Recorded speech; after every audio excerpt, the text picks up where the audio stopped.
एक बार फिर से स्वागत है आपका आपके पसंदीदा चैनल सच से आगे पर। भारत चीनी सीमा विवाद के बाद दोनों तरफ से शांति बहाल करने की कोशिशें शुरू हो गई हैं। ये कोशिशें भारत के राष्ट्रीय सुरक्षा सलाहकार अजीत डोभाल और चीन के विदेश मंत्री वांग यी के बीच रविवार को टेलीफोन पर बातचीत के बाद शुरू हुई है। इस शांति बहाल प्रक्रिया को लेकर दोनों देशों की तरफ से बयान जारी किए गए हैं। भारत की तरफ से जारी बयान में 3 मुख्य बिंदुओं पर बात कही गई है।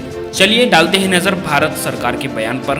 भारत की तरफ से बयान में सबसे पहले कहा गया है कि दोनों देशों के प्रतिनिधि भारत के राष्ट्रीय सुरक्षा सलाहकार अजीत डोभाल और चीन के विदेश मंत्री वांग यी के बीच रविवार को टेलीफोन पर बातचीत हुई। दोनों देशों ने पूर्वी सीमा पर हाल ही के दिनों में हुई गतिविधियों पर विस्तार से चर्चा की है। इसके बाद ही भारत चीन के बीच इस बात पर सहमति बनी है कि आपसी रिश्तों को बनाए रखने के लिए सीमा पर शांति जरूरी है। बयान के दूसरे हिस्से में कहा गया है कि रविवार को हुई बातचीत के बाद भारत चीन के प्रतिनिधि इस बात पर सहमत हुए हैं कि जल्द से जल्द वास्तविक नियंत्रण रेखा पर सैनिकों के डिसएंगेजमेंट की प्रक्रिया शुरू होगी।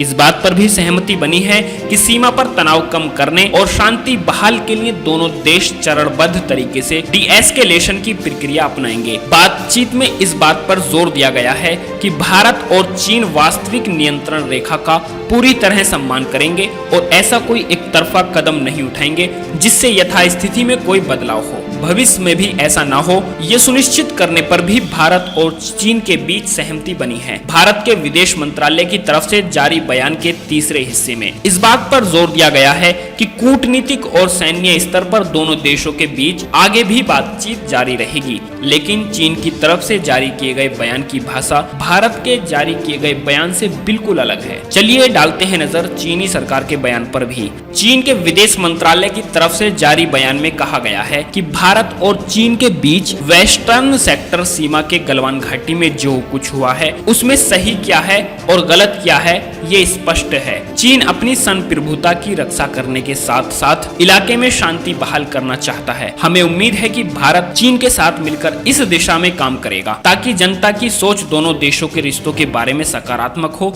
आपसी सहयोग से दोनों देश अपने मतभेदों को और आगे ना बढ़ाएं और मामले को जटिल ना बनाते हुए भारत चीन के आपसी रिश्ते की बड़ी तस्वीर पेश करें। इसके बाद चीन ने भारत की तरह 4 मुख्य बिंदुओं पर सहमति की बात अपने बयान में कही है।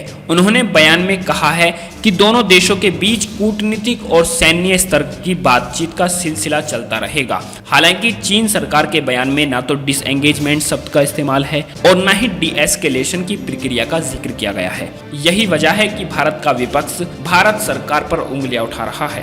भारत सरकार के इस बयान पर कांग्रेस ने भी कई सवाल खड़े कर दिए हैं। कांग्रेस नेता राहुल गांधी ने मंगलवार को इस मुद्दे पर ट्वीट कर दोबारा से केंद्र सरकार को घेर लिया है। अंग्रेजी में किए गए इस ट्वीट में उन्होंने दोनों देशों के जारी किए गए बयान का स्क्रीनशॉट भी शेयर किया है और भारत सरकार से 3 सवाल पूछे हैं। उनका पहला सवाल है, सीमा पर यथास्थिति की बात पर भारत सरकार ने दबाव क्यों नहीं बनाया।